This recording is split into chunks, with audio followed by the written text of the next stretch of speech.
famous and probably impactful writer for DC, at least from my perspective. I mean, others probably hold the same way. So, how's everything going? So far, so good. Cool. I guess for you, Superman's been kicking around for like 80 years. Mm-hmm. So, what has that meant for you, seeing all the different iterations and such? I mean, you've had your hand on him like multiple times over. So. Well, yeah, and certainly my first exposure was as a reader. I mean, as a kid, I read Superman comic books, and certainly enjoyed them then, remember them incredibly fondly, yet to this day.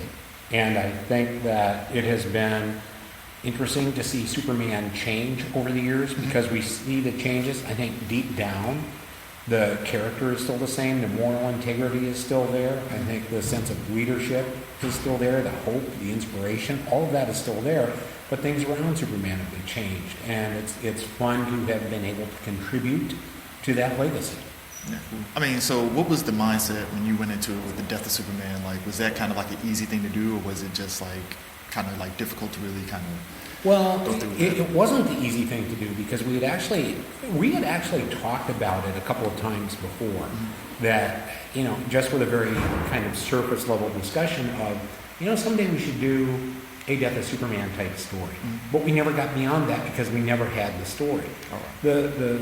When we finally decided to do it, it was, again, based on just kicking around the idea, should we do the Death of Superman? And our editor at the time, a man by the name of Mike Carlin, would say, and then what? You got no Superman. What are you going to say? and the way we really got into it was by talking about the stories we would do without Superman. Yeah. And it was then we had the Death of Superman, of course, that was immediately followed by a series of stories called Funeral for a Friend. Mm-hmm. And what we were really doing was writing about the importance of Superman as seen through the eyes of others in the entire world by not having him present. And I think that became our statement about Superman. So really, we talked about doing the death, then we really focused on the Funeral for a Friend stuff of a world without Superman, and then went back in and kind of backfilled really the Death of Superman story. Yeah. So what was kind of the initial reaction from your perspective? I mean, did you expect it to kind of be like a little bit of a backlash, or were you just... No, I mean, this happened in 1992, and it became this huge sort of media event. I still think we'll never see anything like it in comics. Again, it was something that everybody who is part of comics now that was there still remembers. Mm-hmm. And I think when we put the story together, we thought we had a really good story. Mm-hmm. And, we certainly thought we might sell a few extra copies. We did not have any idea it would become what it did. It was just, off the wall. But it was an honor to have been a part of it, mm-hmm. and I look back on it incredibly fondly. And again, because I think it contributed something enduring to the legacy of Superman. Yeah, because we've seen different iterations of that kind of storyline. Because I know the Justice League cartoon, I remember seeing their interpretation of that fight and such, and it was with a new one coming, by the way. Yeah. Yeah. So absolutely. Yeah. When you saw that, you've seen different iterations of Superman in cartoons and all that stuff. So what was kind of like your thoughts seeing that kind of start to ramp up and stuff? From Christopher Reeves all the way up to now. What has been? Well, I think it's interesting to me in that we see the way Superman, even as the movies change, it sort of reflects the world around us. And I think if I go back to 1979, and the Superman movie with Christopher Reeve, I think that was fantastic. Yeah. I think right now, in the past couple of depictions in the movies, we've seen Henry Cavill play Superman. I think he's equally fantastic. Yeah. And it's been fun to see Superman, whether it goes all the way back to the 40s and sort of the serials, up through George Reeves in the 50s, playing the character, onto what we have now with Henry Cavill. Because we see Superman change as America changes. Yeah. I've been starting to read up Rebirth and stuff, been playing catch up. Whose idea was it to have Lex Luthor and Superman kind of team up and such? You got Lex Luthor in the battle suit and all that stuff. Right. I remember, we were in a meeting, and Jeff Johns had been writing Justice League up until that point. And Jeff had done a Justice League story where, I believe it was a Justice League story, where Lex had been on Apocalypse, which is Darkseid's planet, and he kind of planted those seeds. So we said, well, there's something we can work with there. Let's pull that back in. And the whole idea was we had Lex wearing the armor because at that time Superman had vanished. We thought he was dead again. And all of a sudden Lex said, okay, I'll become Metropolis's protector because the way what Lex wants to be is Superman. And then all of a sudden Superman shows up, which then builds us up for more tension and drama between the two. What was your idea behind creating Booster Gold? With Booster Gold, so that goes back to the mid-'80s as a creation. And with Booster Gold, at that time, celebrity culture was a bit different than it is now. And some of these things were just beginning to emerge. You know, People magazine had not been around that long. Entertainment Weekly was a fairly new concept. And I think we were seeing celebrity culture transform and become more of a thing. And at the same time, I remember in the 1984 Olympics, them talking about the idea that there would be a Olympic athlete who already had an endorsement deal put together for after the Olympics. And that was big stuff because back then they were still amateur athletes. So I kept accumulating sort of all those ideas in my head, and eventually it all came down as Booster Gold. Did you expect them to kind of like, I mean, I guess in the early beginnings and stuff, because I didn't really catch on the Booster Gold to like I hit high school and stuff, and I didn't know. So like for you, early on in his creation, did you expect him to like really catch on, or did you think he was just going to be like a niche character? I had no idea, in all honesty, and I sort of answered a question like this about Superman earlier today, which is, did you ever think? And when you're a writer or artist or either one, the idea that you might think something out to the extent that you can say, 20 years from now it'll be like this, or 30 years, you can't possibly do it. You're doing, in a way, your vision at the moment. You're trying to come up with the best story you can at the moment. And if you can do that and get the artwork in on time and get the book published, you're pretty satisfied with that.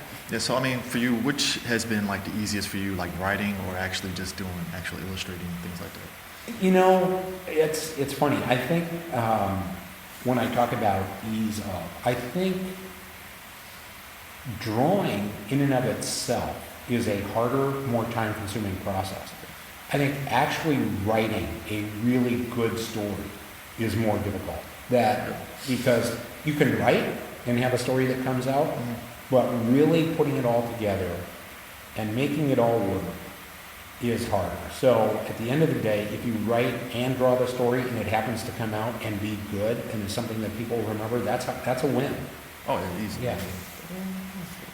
Yeah, I was really kind of expecting it to be like the opposite, kind of like, oh, illustrating this. Like I said, it's more time consuming, but the reality is that on a bad day, when I'm drawing, I can still draw something that's at minimum count, right? Yeah. You know, but if I'm having a bad day writing, I'm writing junk.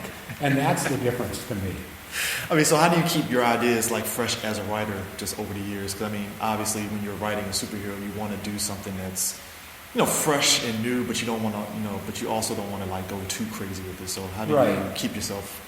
You know, I always find that if you're really in touch with the character, that I think that's how you get to the point where you then have something to say about the character, and that's where good story comes from.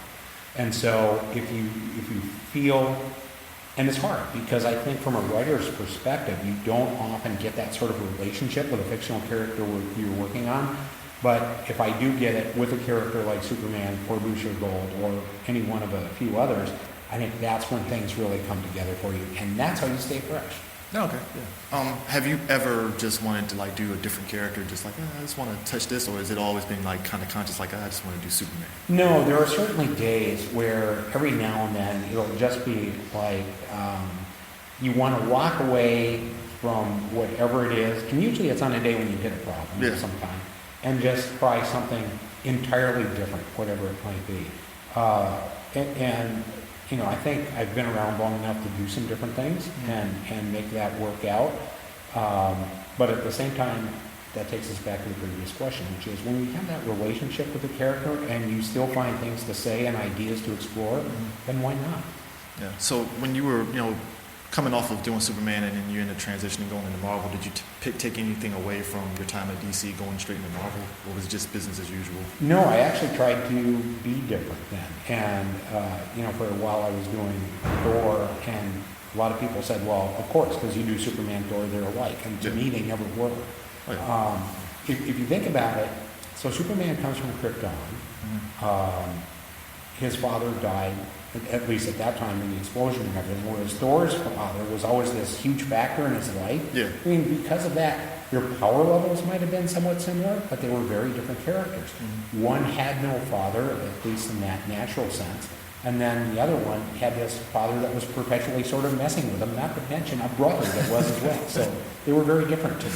I mean, your time there and such, I mean, did you feel you made basically the same kind of amount of impact, I guess, as versus when you were at DC with Superman, just kind of the same, or was it just like, I just want to do something, just... No, I think on, especially on Thor, the stuff I did there, I think on Thor, I would like to think I made a pretty solid contribution. I did it for about 7 years. That's a pretty long time, so I would like to think it worked out. Oh, cool. Definitely thank you. Appreciate your time. Certainly. Definitely it.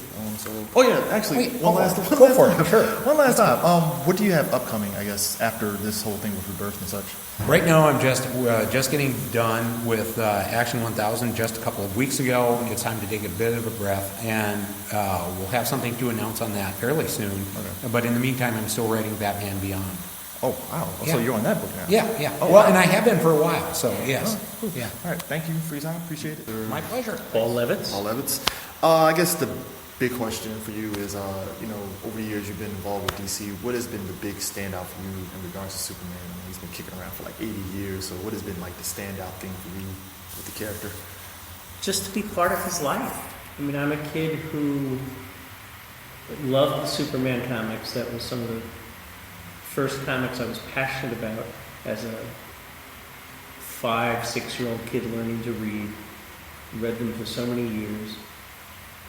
Watching the old George Reeves shows on the little black and white TV in my house in Brooklyn as a kid. Yeah.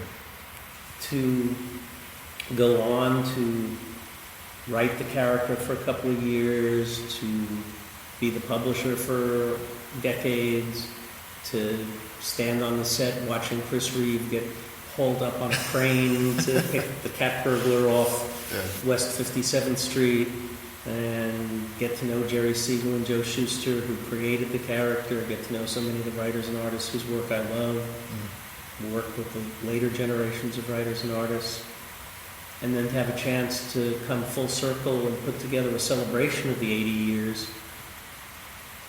My inner 6-year-old really can't ask for a lot more than that.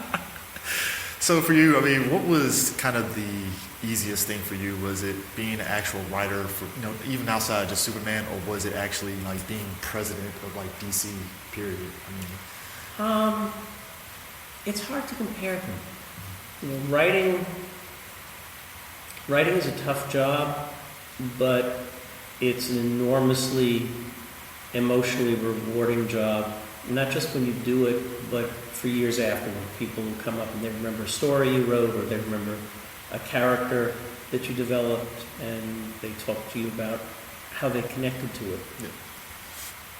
Nobody much remembers a business decision an executive makes. okay.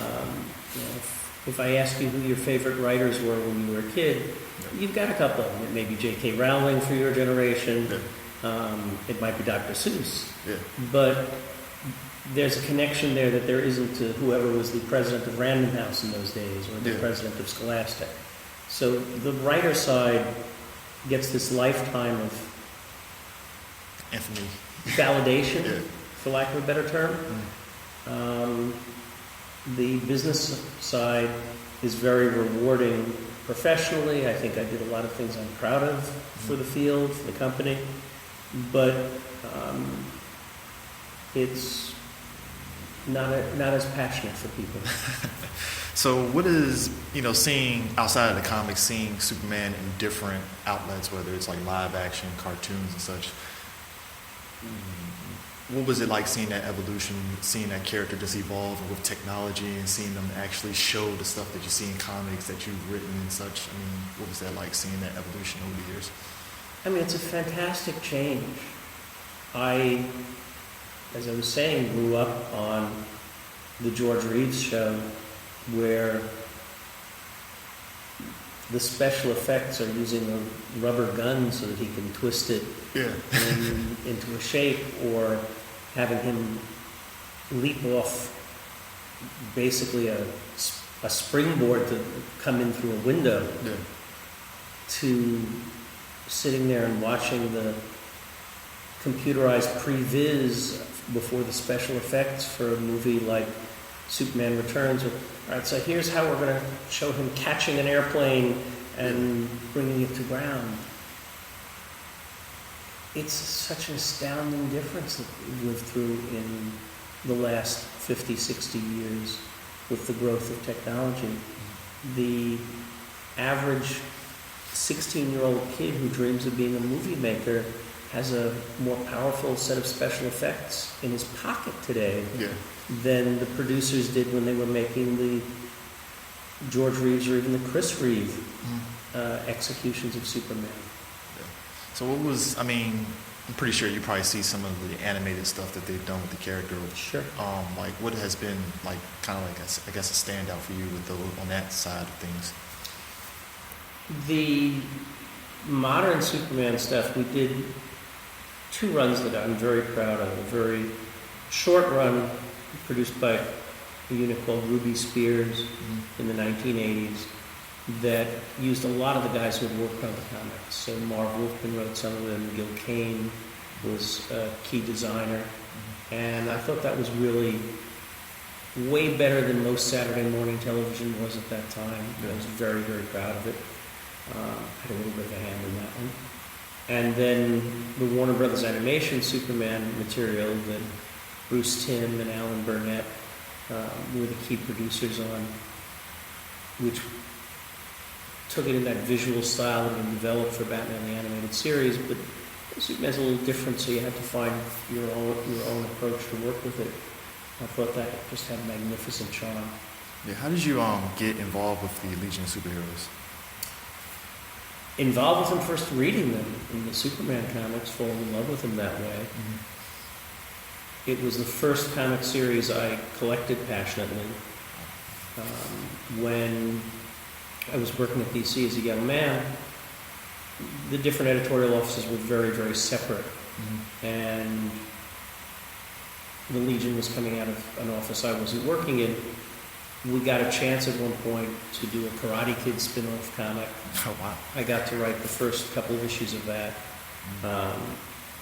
And then a couple of years after that, the assignment to write the Legion came open. Jim Shooter, who had been doing it, was going over to become an editor at Marvel. And I think I ran down the hall and I would have killed anybody who was in my way. So, I mean, outside of like doing Legion of Superheroes, like was there ever a character that you wanted to actually do that you just never got the opportunity to actually? There aren't a lot of DC characters that I never got to write at all. Okay. Some of them that I wrote only briefly, or that I wrote only in, like Green Lantern, I only wrote in co-starring with Superman stories. Oh, okay. I liked Green Lantern. I liked the science fiction fantasy of it, and it would have been fun to do a run on that someday. Maybe I'll get a chance, but odds are starting to be against it. You know, obviously during the whole time that you were president of DC, you were still kind of doing a little bit of writing. So how does that actually work? When you do like day-to-day operations and then bam, you're writing. I mean, is that kind of hard to like balance? Well, by the time I was the president of the company, I was doing very, very little writing. Basically, when I came into comics in the 70s, the idea was we'll give you a day job. We really can't pay you enough to live on. So you're going to get this side work of writing, or if you're an artist drawing or doing production work, but everybody had a side gig because none of the salaries were decent. Oh, wow. So you learn to write, you learn to do something. Yeah. And that stayed through most of my youth. By the time I was in my early 30s, I was starting to make a decent living. I was an executive of the company at that point. I had a couple of young kids, aged 2 and 4. And I just said, I really want to be at the soccer games. I want to be at the dance recitals. I can't do this as a weekend job anymore. So I stepped away from writing regularly for 20 years. I wrote maybe a dozen stories, probably less, over the next 20 years. And that's the time that I was publisher through most of that, and then president and publisher for the last 7 years of it. And I only came back to the writing when I stepped away from the executive desk. So I guess what was the idea of organizing this whole anniversary, I guess, this was for Superman? Like, how did that come about? It's an obvious event. Action number one is pretty inarguably the most important comic book there ever was. Prior to Action 1, there's about 6 publishers in America publishing comics. Most of it is either reprints of newspaper strips or cheap imitations of newspaper strips. Yeah. There's maybe a dozen comic books coming out in any given month. Not much of anything. Not much of it very good. Yeah. Action 1 comes out and it creates a genre, the superhero, which has become so important to our popular culture. It creates the character Superman, which becomes a world iconic figure. And it really creates an industry, because within about a year and a half, we're up to 23 comic book publishers instead of 6 publishers, and you've really got a full range of comics coming out. A lot of characters that don't last any length of time, a few that will endure, but that's really the fuel. So those are important anniversaries. But appreciate your time. Appreciate talking. My pleasure. So have a good day. Thank you. Take care.